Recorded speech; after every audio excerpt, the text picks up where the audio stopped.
guys. So I took her out for a spin. Like you guys are gonna see, I recorded it. So in the video though, I just adjusted the timing back to initial 18 degrees, and then it has 18 mechanical, so that puts me at 36 degrees total there. And then of course with the vacuum, you know, total with the vacuum is like 48ish total. And so yeah, it runs like a top. I just ran it because I didn't adjust the carburetor. I wanted to warm it up before I decided to you know, adjust the carburetor. So it was running a little bit rich now, which is funny because I thought it wouldn't, but a different spark, who knows. Well, anyway, so what I did is I brought it down, or the idle was a little high when I was running it in the video, so you know, about 1,200 ish. So once I got it back, I adjusted the you know, the air fuel mixture screws, brought it down a little bit more lean. And then now I got my initial idle down to about at 900-ish. Any lower than that, it kind of just stumbles a little bit, where, I mean, it's not bad, but that just doesn't sound right. So, but yeah, it ran really great. You know, I'm really impressed. It has a lot more oomph. I'm trying to get used to it, used to driving it a little different, because like I said, it can break the tires if I'm not careful. So I kind of let off a little more hesitant, especially when I'm shifting into second. So got to be a little more careful there. But yeah, so those spark plugs, you know, and that coil fixed everything. So yeah, that's all we got, and we'll go from here, and I'll show you the driving video. All I got left now is the spark plug wires, and I'm gonna redo, or not redo, but I'm gonna widen out these fenders, you know, the fender flares on the front. So let me the camera around. So, you know, as you can see, they're kind of just the normal fender flare. I'll show this again. So see, that kind of brings it, kind of a rough idea, but brings it out a lot further. Zoom out. So yeah, that'll look way nice. It'll give me about, oh, maybe 2 more inches, maybe even 3, the way it sits, because it needs to sit this way, so it's going to sit further out actually even than that. So that's going to be my next project now that it's all running good and everything. You know, especially when it gets a little bit colder in the colder months. Won't be very fun to drive this car. So yeah, so we're gonna widen out those fenders, and that's coming down the road. I don't know when, maybe in a month or so, I don't know. So it stays pretty decent here, you know, during the winter. So okay, enjoy the video that me driving around town.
then one more thing I want to ask you guys.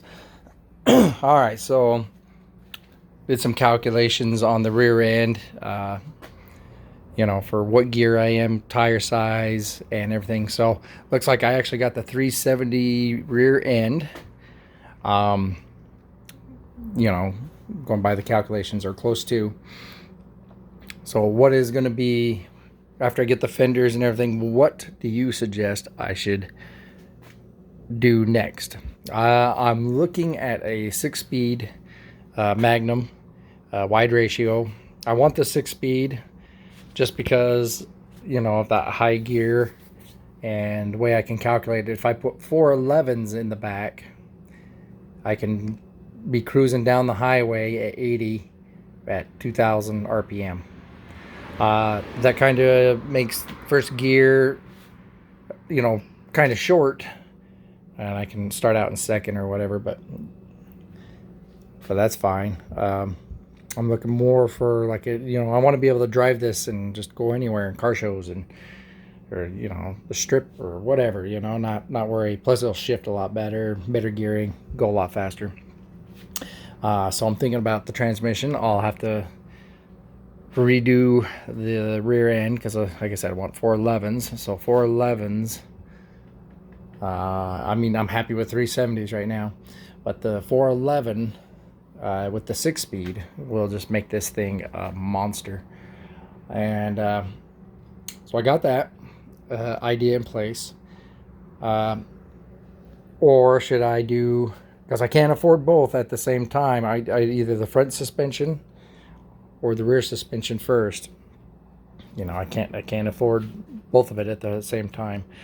The one I'm looking at is that Detroit speed, you know, setup, and it's pretty pricey unless I win some money or something. But yeah, so I'd like to do that, get the suspension in there, and of course I can always do like the cheaper stuff later on if I ever make more money. Like I said, it's getting kind of tight with money right now, but I want to do my power windows. I can still do that kit, but performance wise, you know, that's what I want to do, the big step. So either, what do you think, suspension first or the transmission and then the rear end first? I'm thinking 6-speed transmission first, you know, then move to the 411, because I want to see what the 370s feel like, you know, with the 6-speed. And if I feel like I need more, then I can go up to the 411 to the rear, and then I'll do the suspensions. Like I said, way down the road. But yeah, get these fender flares on, and then I'll redo the the offset of the tires for the meantime, and go from there. But yeah, so what are you guys' thoughts? All right.